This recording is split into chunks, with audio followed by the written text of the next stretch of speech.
Thank you for tuning in to another episode of Help Nobody Told Me. I'm Jasmine Shapiro. I am with Berkshire Hathaway Home Services here in the North Shore of Chicago, joined with my co-host, Jordan Kagan, the man of silver. Thank you. And we're so excited to have a returning guest, Chelsea Duggan. You are with The Ritual Fit. That's your company, right? Yes. And thank you so much for having me back. You're welcome. So excited. So we have a personal connection too. Yes. You are a personal trainer and you train my daughter for years. But you also have a special soft spot for seniors. Yes. And I know that you worked with my mom who had Parkinson's and a lot of limitations, and you were so sweet and went to her house and worked out with her. So you are multi-talented. So tell us a little bit about everything that you do and what you want us to know about you. Yeah, you are also you are a competitor too, right? Correct. Yes, I compete in Brazilian jiu-jitsu, really all around the world. So I take it very seriously, training every week. But I do have a soft spot for seniors. And as a USA boxing coach, like boxing comes into play a lot, working with Parkinson's. I have clients with MS and different types of things that are just really challenging. And so there aren't a ton of resources for that. So I like to be able to help on that level and really meet people where they are. Because we have so many things on the North Shore to enjoy, and people want longevity and they want to be able to move well as they age. So that's something I really take seriously and focus on.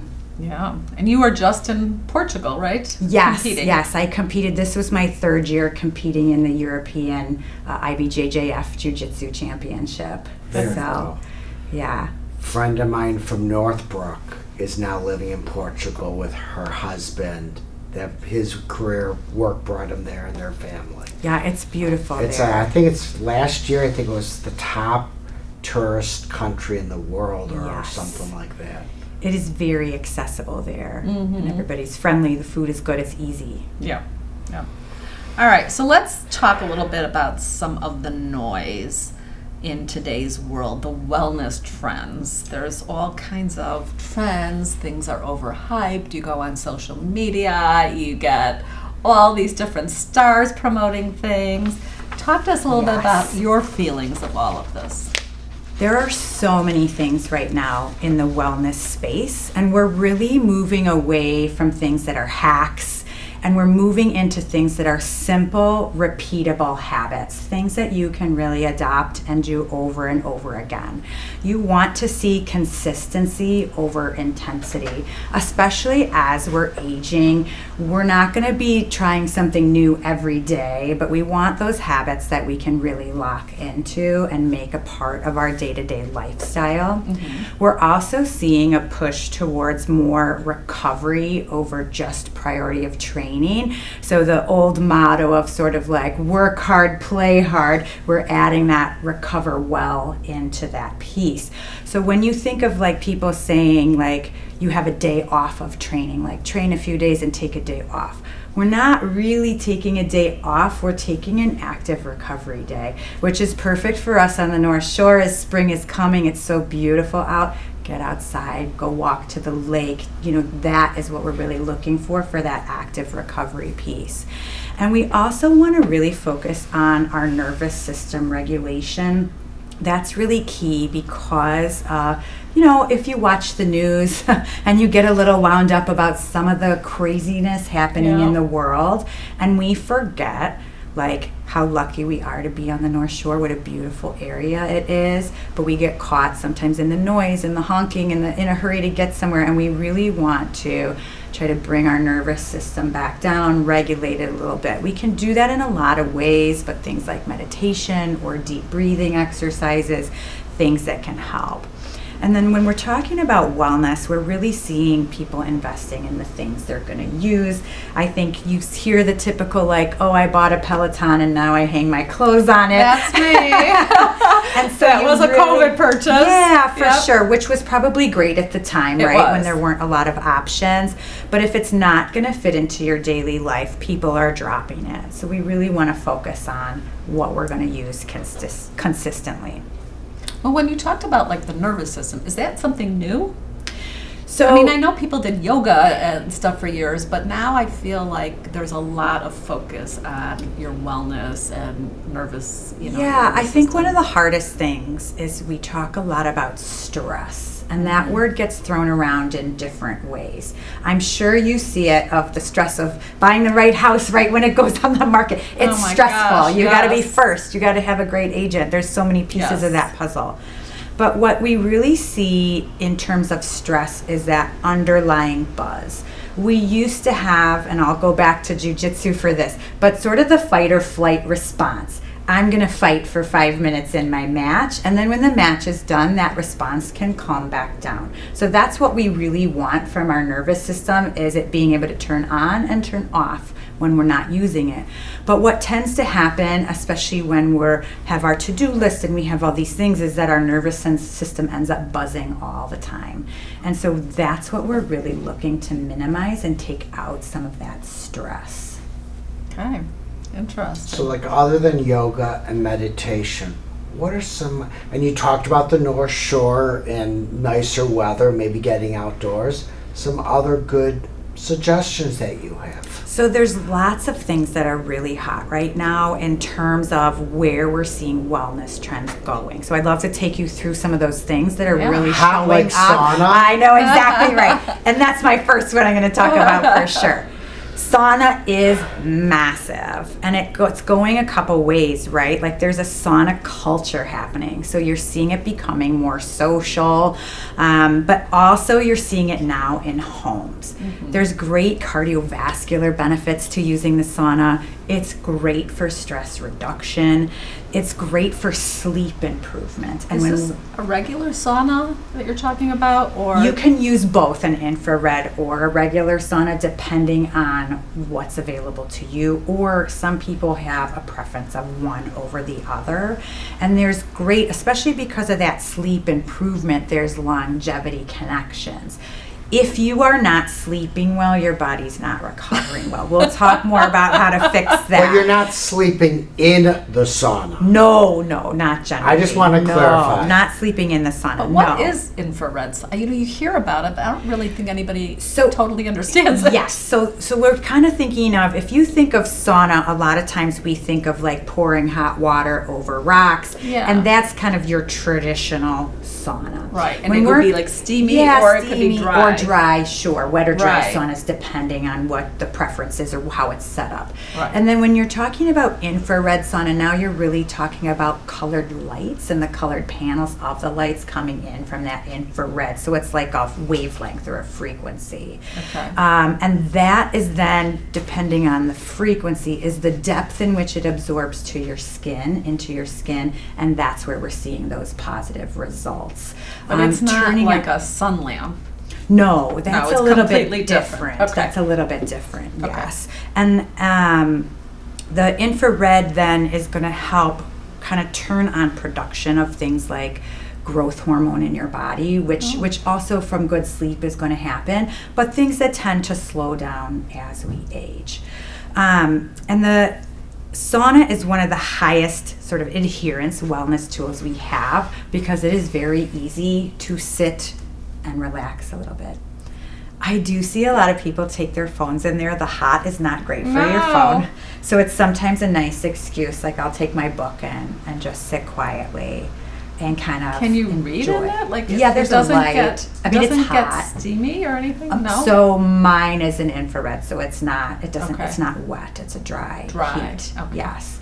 And that's typically cool. you're going to set it to about 140 degrees, but since it's a dry heat, you're not really feeling it. I mean, by the end of the session, you might be a little sweaty, but it's not like a wet one where you're really sweating right away. Okay. And there's a great group on the North Shore, Sciencio Engineering, and they build custom saunas. So they are a great resource on the North Shore because, as you know, there are so many amazing homes and people want something specific to their lifestyle, and they're a great first point of contact to decide, like, well, how big of one do you want to have? For example, do I want to do yoga in my sauna, which is also, if you want hot yoga, is sometimes possible. Oh, wow. And I will say, you know, I have a 2-person one at home, and they're a little claustrophobic. I'm glad I got one for 2 because it feels just big enough for me. Oh, really? So I think if you get a single one, sometimes it's a little funny. But what's great about Sciencio Engineering is that they can come to you and they can literally refit a closet or a garage or put it in your backyard. Like, there's so many options. Oh. And I think that's really what people love about the North Shore, is being able to customize to their lifestyle and what they're going to use. Right. Partnering off the hot and the sauna, people are loving a cold plunge. Oh, they are loving getting, now, it's hard on the North Do you Shore. do it? I do cold plunge. It is hard. Do you go all the way under? Not usually all the way under. It is hard. It is especially hard in our Chicago winters to Yes. keep up with it. I do get a little less in the winter and a little more as we get into summer. You saw the athletes, like, you know, at the Olympics. Yeah, they get into those ice baths. Yes. And really the idea of that ice is to cut the inflammation. As you know from sort of like hypothermia, or why we wear our gloves and, you know, scarves in the winter, is that your blood flow will leave your extremities and go to the center. So the idea of the cold plunge is that you sort of are recirculating your blood a little bit as it comes in to protect your organs, and then when you get out, it comes back out. So it's great for circulation, great for helping you recover and cut inflammation, especially from a hard workout. It can help stress too. It is great for women as they're aging through menopause and things like that. It can help with hot flashes and regulating your immune system a little bit. And the one big piece about the immune system is that they say one of the sort of worst things we have for longevity is how easy we've made our lives. We're always temperature controlled, we're always comfortable, we always have what we need. And so part of sort of this heat exposure and cold exposure helps our immune system because it has to work to protect our body in a way that we're not always doing regularly. So how long do you go into a cold? I know, that's a great question. So really, you only need 1 to 3 minutes. Okay. You don't I need can't longer imagine. than that. It'll give you a great dopamine spike. It's great for your mood, great for like if you're having some depression, like it can help with all of those things, how it regulates, and again, that inflammation management. And my trick is you got to get a good song on your playlist that's exactly 3 minutes long. And Oh you my push the song and you got to gosh. get in and you sing along. And then when the song's done, you get out as quick as you can. So my it's- daughter talked to somebody and they said you should hold your kidneys or something when you go in. Have you heard that? I have not heard that. No? No, Oh, okay. I have not heard that. Okay. But there's all sorts of different types of cold plunge, right? Okay. And I think the thing people forget is that it's not maybe as cold as you think. Like 40, 50 degrees is really what you need it at. And like for me, when I fill my bathtub at home, that's already the temperature. So I didn't invest in any specialty equipment with it. Okay. You can have a specific cold plunge put in. Usually then you're looking at some filtration system, or you have to really figure out how you're going to change the Right. water and make sure it's clean all the time, and best practices for hygiene. People do put them outside. There are groups on the North Shore that go and get in the lake all Lake, winter. yes, like Please Michigan. don't do that alone. I have friends doing that. Always be with someone because Yeah. the lake is cold. You can pass out if you're not careful. So you don't want to do it Yeah. alone. But for a lot of people who are not on board with the cold plunge, you can just turn your shower cold at the end of your shower. Yeah. I do find it seems harder to me than the cold plunge. I do have to kind of sing along and try to convince myself to stay in there. Yeah. But that can also be a great way to start trying it out and get some of that. And something I also encourage, again, mostly the women who are starting to have like the menopause symptoms and hot flashes, is just get a bowl of ice water and put your face in it for a Yeah. few seconds and come back out. And that can really help regulate and like cool you down a little bit.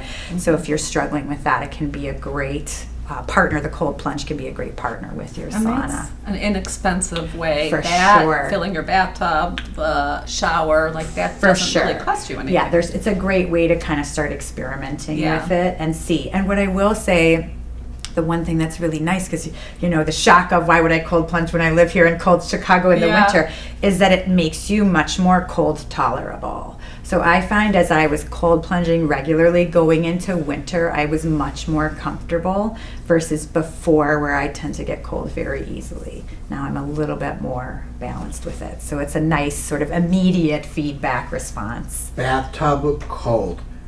To me, when I think of the temperature, the coldest temperature of a bathtub, it's how is Lake Michigan's water? So 30 something degrees the middle of the winter, 60s or 70s in the summer. So I'm guessing you're not going to generally speaking get really cold water out of the tap in summer. Yeah, I have an old iron bathtub in my basement from my house was built in 1885, Oh so my I have that old iron tub, so the water does get pretty cold in there. I do measure it. If it does start getting warmer, you could certainly add ice to it That's what I was guessing. start going from that. Otherwise, then you really are looking into more of a true cold plunge setup. There's a whole range of setups depending on what you want to use, from getting chillers to getting filters to getting, depends on how in-depth you want Sounds to do like the it. ice cubes is a cheaper, less expensive way of going and easier. Yes and no. Part of the trick is being able to generate enough ice. So you're now really looking at a commercial ice maker for your home. And just because those are typically like 5 pounds of ice, sometimes you need 10, 20 pounds. So it's just about how quickly can you make the ice. Sometimes it's better to swing by Sunset Foods and grab that bag of ice and come home with it. So it just depends, again, how important that temperature piece is to you. Interesting. And what about the benefits to men? I mean, is it the same? For sure. We're always looking at that benefit of inflammation reduction because, again, as we talk about our nervous system and that stress response, most all of us have inflammation of some kind. And it's tough because in the media they're saying, well, reduce your inflammation. Well, that's great. What does that mean for me? And unless you have a specific condition, an autoimmune, or you're seeing a functional medicine doctor, or you're having some kind of symptom you're treating, you might not necessarily know where that inflammation is coming from. But we want to try not to have high levels of inflammation all the time. A lot of times it'll show up in your skin in some way. Sometimes we get thinning hair, other issues, but that cold plunge and also sauna, like we talked about, is really going to help with that inflammation management. And so, and inflammation also in terms of like recovery from your workouts. If you're an active pickleball player and you're like, oh, my knees is starting to hurt, that cold plunge can help that inflammation piece. And it gets us colder faster than just using like an ice pack. Interesting. Another one you're seeing a lot of is red light therapy. Everybody's Yes. buying the red light masks. Yes. Everybody's asking me. I do have one. I don't use it every day. They say it only works if you use it all the time. So how often should you be using it? Yeah, really daily. It's Really? really something you want to use as much as you can. And they do make ones not just for the face, but full body. They are much more expensive when you move into a full body. What is that? I haven't heard of it before. Yeah, so 30 it's seconds ago. Light comes in different colors. You can get red light, you can get blue light. Red light is really the one that people are focusing on. Blue light is typically used more for acne recovery. And so that's why red light is more, let's say, generalized in terms of what you would use. It's great for your skin. It's great for collagen. It's great, again, for inflammation. It has some recovery support data around it, but you're not getting that high level of recovery like you would from sauna or cold plunge. It's a really easy gift and really easy They're self-care. expensive, though. They are expensive. And there's so many on the market. How do you know which one is right? So again, there's different wavelengths and they come with different like bulbs, like so parts per meter or whatever. So you have to do a little bit of homework for that to see which one's going to fit you the best. There are some that cycle through different light colors. Generally, you want to focus on like one light color. It kind of does a better bang for the buck. And And then again, mine sort of shuts off after 10 minutes. So it's not a long period of time. Right. It does have eye holes. I can do other things while I'm wearing it. But it's one of those things that you just have to get consistent with and use all the time and Right. see. As we're all aging, we're trying to do whatever we can to kind of minimize collagen loss or minimize some of that inflammation. And a lot of people who have, let's say, arthritis issues are turning to red light to help support some of that joint pain. But then again, you're looking into it. You can buy them in a screen or a blanket or like a dome. Like there's all sorts of different ones. Generally, when you're looking at full body now, you're talking about $1,000 to get to invest versus some of the face masks. You're looking closer $300-ish for a price point. Of course, you can get cheaper and more expensive. Watch for the Sephora sales and all that kind of stuff to get into it. If you're doing the red light sauna, do you need to do a red light mask? Not too? necessarily. No. Is it the same Not type necessarily. of benefit? Yes and no. Sometimes it's distance in terms of how far the light's going to come in. A face mask doesn't get hot like a sauna gets hot, so it's a little bit different technology. But it can be Good helpful. question. It can be helpful if you like that sort of thing in terms of like that. It's been very great for me to terrify my children when they come walking in the hallway in the dark and I'm glowing red. You look like an alien. Yes. So, but I mean, I think you started all of this by saying if you'll use it. If you'll use it. And that's Right. really what we talked about at the start of like what people are investing in. And it's really going to come down to your lifestyle and your Right. home and what you're willing to do. And if you have like a place in your home you can really relax, and like I always joke because when people come to my house they always say, wow, your front room looks so nice, and I was like, yeah, the kids aren't allowed in here. This is like my room. Right. The one room that's not theirs. And so that's really like this red light, as you would be using it for yourself and finding a time away from everything else to enjoy. Yeah. Another really big thing that we're hearing everywhere is protein. Everything is protein. Yes. Everything is protein infused. I did try the Starbucks protein foam. You did? I will not do it again, but maybe it's for other people. I think my wife and I were at the grocery store. We were laughing of what has now had the word protein attached to it. It's great. Protein cookies. Protein cookies, protein bread, protein pasta, protein drinks. There's a lot to think about.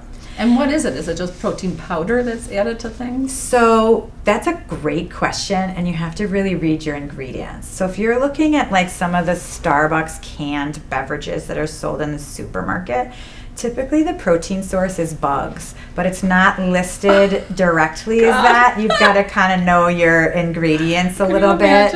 Yeah. And there are proteins, like typically you're looking at a whey protein, which is a dairy protein.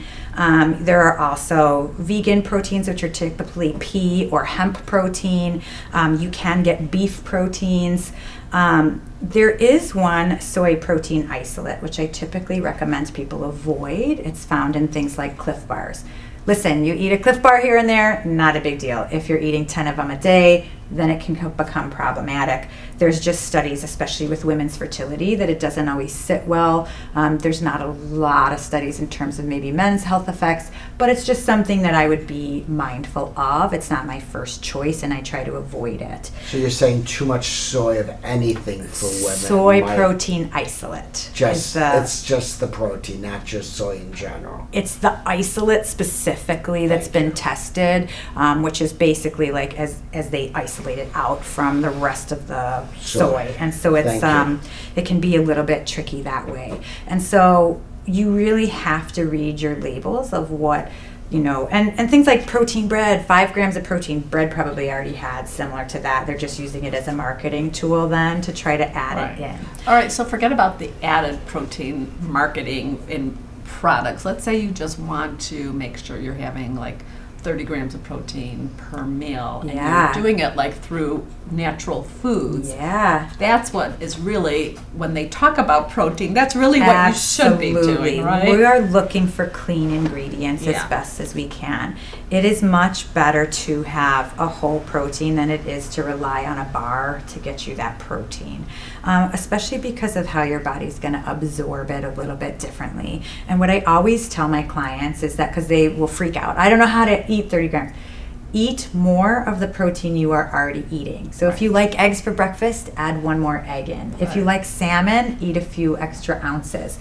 The general rule of thumb is, if you're strength training, which I know you are, is that you're going to eat about your body weight in grams of protein per day to maintain your muscle. The current research is showing that as we age, we need more protein than we did when we were younger, and that's because we tend to lose muscle mass as we get older. We want to maintain muscle mass over everything because that's what helps our body move well as we age. And not to forget, if we're increasing our protein, you have to increase your fiber as well. You do not want to be constipated. It is not a good look for anybody. And so that fiber then is your vegetables and different things you can add in, your skins on your fruits. And so, again, when we're talking about protein and eating healthy, right? Meat and veggies, or you can have some of your protein from vegan sources, but it's pretty boring and straightforward. It's not so many of the bars and powders and supplements. So it's like and the all chicken for the protein on a salad with the slow release fiber. Absolutely. So like you talked about protein, muscle mass, trying to reduce the loss of muscle mass and getting back into your exercise and work with people. Is the higher muscle mass, lower reduction of that, would that help with fall balance and preventing older people from being more stable on their feet? Absolutely. When we think in terms of muscle and strength training, what we're really trying to do is maintain mobility and maintain how we're moving well.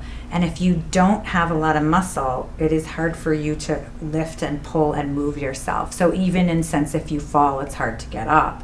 Or you may see with an aging parent, they have trouble getting up and down out of a low couch or different things, because we naturally lose that range of motion as we age. So the longer we can maintain our muscle, the better we can maintain our mobility and just every aspect of life.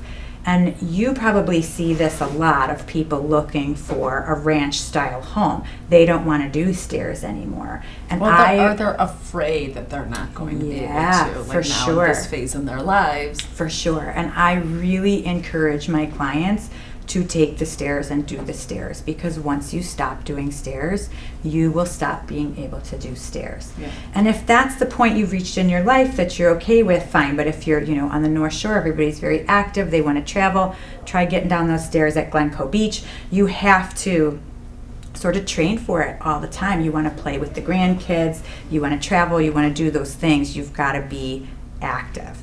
Right. The other thing about strength, which is really my next one after protein, is that having muscle means having good metabolic health. And so we want our metabolism to work well. It is very common over age 80 to become diabetic. That's just a breakdown of a system of how our body digests food. And it's partly just because as we age, everything kind of stops working, right? Like it's just slowing down, or we're getting holes in the system. If we can maintain that muscle mass, it maintains that cycle of metabolic health much better. It's also better for that injury prevention so that your fall risk is less. And having muscle mass helps with your bone density, which we hear a lot about. What are we doing to maintain bone density? We want that aging performance well, that we can enjoy all the things we've worked so hard to build on the North Shore for as long as possible. So true. Boy, we could have you here for 2 days and not get through all of our questions. I know, right? We may run out of time. I've got a couple more on this wellness trend. So as we're talking about strength, I'm sure you've seen them, the weighted vests. I have one. I warn all my clients, do not walk into the bank wearing your weighted vest. You're going to get, because they do look typically like a military vest. I asked my kids to get that for me last year for Mother's Day. Yes. And they're great. They're great to use. They can help walking around. They're really a low intensity burn for you. So it's great to add in. It's great for your posture. It's great for core activation. What I do say no to, which I get a lot of people ask me about, is you see those wrist weights and ankle weights. Yeah. I don't love those. And the reason why I don't love them is because now you're putting the weight on the longest part of the lever, which is really hard on your joints in the middle, versus a weighted vest, which is really on your core. And we can train our core every day without needing recovery. And you hear this a lot. You need a strong core. Part of the reason we don't always have a strong core is because we sit a lot during the day, so our core can relax. We don't have to hold ourselves up anymore. So this weighted vest can just be an added bonus for that. Typically, I recommend people to start around 10 pounds with the weighted vest. You don't need to be crazy heavy. Yeah. And the weighted vest is also called rucking, and rucking is really like the military version of it. The plates are a little bit different, but in general, they are the same thing. Yeah, I started too heavy, and I'm like, okay, this is not good. Yeah, it shouldn't hurt your back. I could do a 16-pound one. No. Yeah, it shouldn't hurt your back. Yeah. And then to partner with that weighted vest, we really want to think about mobility. So we talk about yoga, but mobility isn't just yoga. It's really talking about our joint health, that injury reduction, and having a better strength output. And so you can do all sorts of things for mobility, but I think of it as a lot like active recovery. And I encourage clients to, hey, every once in a while, take the stairs 2 at a time. You can hold on the railing, but push from your heel up rather than pulling yourself up, and just get that fuller range of motion. Because, like I said, when we age, we lose that range. So now getting all the way down to the floor and getting back up is hard. And so that's something we really want to train for all the time so that we keep moving. These are all such great tips. I mean, it's a lot to think about. I've learned a lot today. And the last time you were on, you talked about, like, you know, if you're just watching Netflix, ball up your socks and throw them in front of you, and like pull them back with your toes, or your keys, or when you're brushing your teeth, stand on one leg. Yes, you know, different things like that. Because as we age, we start losing some of that balance and some of that mobility. And I have a senior client who's very good about doing her walks to the lake, and I was saying, listen, we need to work on your squats. I need you getting up and down lower, more. So I said, every time you sit in the chair, I want you to get up and down 5 times. And she's been amazing. Her walks to the lake, she goes, well, I go to the bench and I sit up and down 15 times, and then I walk back home, and at home I'm doing 5 times. And in such a short time, we've seen such a huge improvement. So it isn't about like, oh, I need to have an hour in the gym and I have to take time out of my day. It's about really using what's already here. You don't need a ton of special things, but using your time wisely to take advantage of that. Right. And I know we're running out of time, but it's just like the blue zones. Like, they were physically chopping wood. They were doing things that they weren't going to a gym to exercise. They were moving all day long. They still are.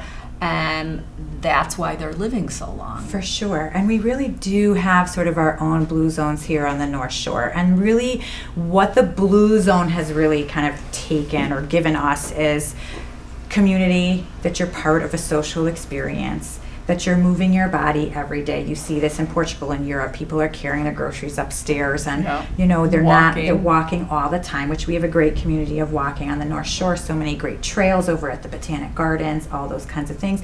And then fresh and healthy whole foods and trying to eat well. And you see also that trend on the North Shore. Everybody's got outdoor kitchens and opportunities to really enjoy the outdoors and take advantage of sort of those blue zone trends that you'd see. It's exciting. I know. Exciting new things. Yes. All right. Real quick lightning round. Cold plunge, worth it or hype? Worth it. Turn that shower cold for 1 minute at the end and jump into it. Infrared sauna, yes or no? Yes. It's becoming more social, so why not? All right. Red light therapy, real or overblown? It's a little overblown. It's only real if you pair it with a routine. So part of your nighttime routine or morning routine that you're using it all the time. Okay. Best daily habit for long life. You have to strength train. You have to be able to lift things and carry things. Most underrated form of movement? Walking. Walk everywhere as much as you can. Biggest mistake that you see people making? Not scheduling their workouts. If they don't schedule, if you just say, I'm going to work out today, everybody runs out of time. There's always something else to do. Put it in your schedule. Yeah. If you have to cancel, that's okay. If you have to reschedule, that's okay, but it has to be sort of top of your list and on that So schedule. a workout partner that's counting on you, does that help a lot? Absolutely. Helps a lot, yes. Okay, so of everything you talked about today, one thing to start this week. Yeah, that's a great question. So if you are not moving, you need to be moving. Find a way to move. And there are so many options. Sign up for a class, find the walking partner. There's walking and running groups on the North Shore. Start putting that into A your neighbor, life. whatever. Yeah, Yep. absolutely. All right, Chelsea. Well, this is Thank you so exactly much. why we wanted you back. You always you. have such great information and practical information that anybody can incorporate. Yeah.